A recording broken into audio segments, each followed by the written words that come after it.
Welcome to my channel Hema హంగామా. నేను మీ Hema. And ఈరోజు గురువారం అయితే సరిపోదా శనివారాన్ని అయితే చూశాను నేను, గురువారం అయినప్పటికీ కూడా, ఎందుకంటే ఈ రోజే సినిమా రిలీజ్ అయింది కాబట్టి 29న వరల్డ్ వైడ్గా యూఎస్ అండ్ ఇక్కడ హైదరాబాద్, తెలంగాణ, ఏపీలో కూడా ఒకటేసారి రిలీజ్ చేయడం జరిగింది సరిపోదా శనివారం మూవీ.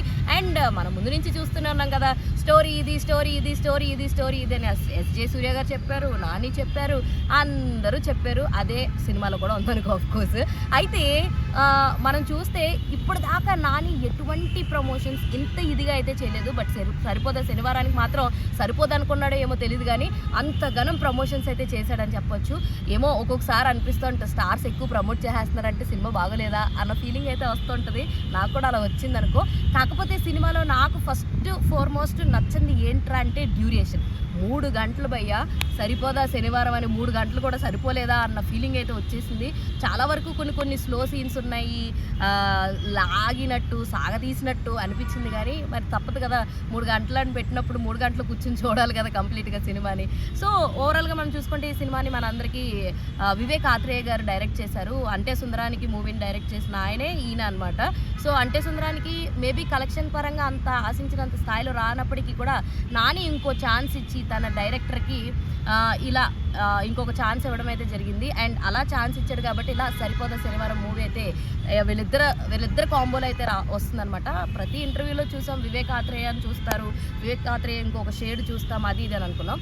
ఆబ్వియస్లీ అంటే సుందరానికి చూసి ఇది చూస్తే మాత్రం వివేక్ ఆత్రేయలు ఈ షేడ్ కూడా ఉందా అన్న ఫీలింగ్ అయితే మనకు వస్తుందండి. అండ్ సినిమాలో కాస్టింగ్ విషయానికి వచ్చేస్తే నాని, ప్రియాంక మోహన్ అండ్ అజయ్ ఘోష్, సాయి కుమార్, లైక్ మురళీ శర్మ గారు, అజయ్ ఉన్నారు, మళ్ళీ ఏమంటారు హర్షవర్ధన్ ఉన్నారు, ఇలా చాలామంది అయితే ఉన్నారనమాట. అలీ గారు కూడా ఉన్నారు, విశ్వ ఉన్నాడు, కమెడియన్ విశ్వ అంటే ఎవరు అనుకుంటారేమో, మన ఏమంటారు రీసెంట్గా వచ్చినటువంటి మ్యాడ్ సినిమాలో లేడా లడ్డు క్యారెక్టర్, తనే విశ్వ అనమాట. సో ఇలా చాలామంది ఉన్నారు క్యారెక్టర్ పరంగా. శివాజీ రాజు కానీ, ఇలా చెప్పవే తిరగాలి హీరోయిన్, అప్పట్లో హీరోయిన్ అభిరామి, ఆమె కూడా ఉన్నారనమాట. సో వీళ్ళందరూ ఉన్నారు. అభిరామి వచ్చేసి మదర్ క్యారెక్టర్ అండి, చాలా సెటిల్డ్గా చాలా బాగా ప్లే చేసింది ఆవిడైతే. సో సినిమాకి ఫస్ట్ స్ట్రెంగ్త్ అయితే ఆమె నుంచే క్యారెక్టర్ రివిలైజేషన్ అన్నది తెలుస్తుంది. ఎందుకు శనివారాన్ని చూస్ చేసుకున్నారు అన్నది కూడా తన ద్వారానే రివీల్ అవుతుంది అనమాట. అండ్ అక్క క్యారెక్టర్ ప్లే చేసిన ఆమె పేరైతే నాకు తెలియదు కానీ ఆమె కూడా ఆమె పాత్రకి ఇచ్చినట్టయితే ఆమె చాలా బాగా పర్ఫామ్ చేశారు. అలీ గారి పాత్ర పెద్దగా చెప్పుకోవాల్సింది ఏం లేదు, నార్మల్గా ఉంటుంది. అజయ్ గారిది కూడా అంతే.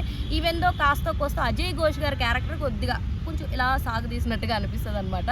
బట్ ఓవరాల్గా అందరూ పర్ఫార్మెన్స్ అయితే బాగానే చేశారు. ముందుగా ఎస్జే సూర్య గారి గురించి చెప్పుకోవాలి. అంటే అక్కడక్కడ ఆయన చెప్తుంటే మానాడు సినిమా ఉంటుంది కదా, వచ్చాడు చంపాడు పోయాడు అని, అలా కొంచెం ఆ టెక్స్చరు, ఆ టోను ఇవన్నీ ఉన్నాయన్నమాట. అయితే ఇక్కడ మనకి తెలియని ఒక విషయం ఏంటంటే ఇందులో మురళీ శర్మ గారు అండ్ ఎస్జే సూర్య గారు అన్నదమ్ముళ్ళు, వీళ్ళిద్దరికి గొడవలు వస్తాయి.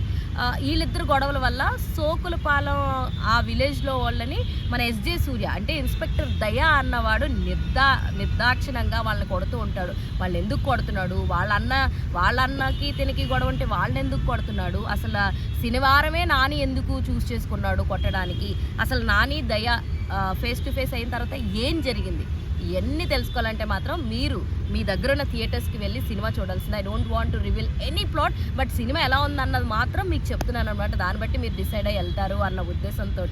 సో కాస్త సినిమా సాగదీసినట్టుంది. రొటీన్ స్టోరీనే, తోపుగా ఉంటుంది, కత్తిగా ఉంటుంది, తురుముగా ఉంటుంది అని చెప్పారు తప్ప అంతనే అనిపించలేదు. ఎందుకంటే నేను ఎక్కువ ఎక్స్పెక్టేషన్స్ పెట్టుకున్నానని నాకు అనిపించింది. 0 ఎక్స్పెక్టేషన్స్తో వెళ్ళుంటే మాత్రం మస్ట్ మీకు సినిమా నచ్చుద్దండి. ఇప్పుడు నాకు నచ్చలేదని ఏం లేదు, యావరేజ్గా ఉంది. So as usual Nani average films ఎలా ఉంటాయో అలా ఉందని నాకైతే అనిపించింది. సో అది సరిపోదా శనివారం నిజంగానే నాకైతే సరిపోలేదనిపించింది. ఎంటర్టైన్మెంట్లోనూ ఎనర్జీ పరంగా బాగుంది కానీ ఎంటర్టైన్మెంట్లో ఎక్కడో ఏదో విషయంలో కంటెంట్ని సేకరించడంలో సరిపోలేదని అయితే నాకు అనిపించింది. కొంచెం రొటీన్ స్టోరీయే ఏదో చూపించారు అన్న ఫీలింగ్ అయితే వచ్చింది. బట్ మీరు మీ ఫ్యామిలీతో క్లీన్గా నీట్గా ఒక యూ సర్టిఫికేట్ ఉన్న సినిమాని చూడాలనుకుంటే మాత్రం go and watch in your nearest theatre Saripodhaa Sanivaaram. అరే చెప్పురా. అరే అదేరా ఇందాక చెప్పమని చెప్పే కదా. ఏది ఫ్రెండ్స్ సబ్స్క్రైబ్ చేసుకోండి ఫ్రెండ్స్ కదా, మీరు కూడా సబ్స్క్రైబ్ చేసుకోండి. లేకపోతే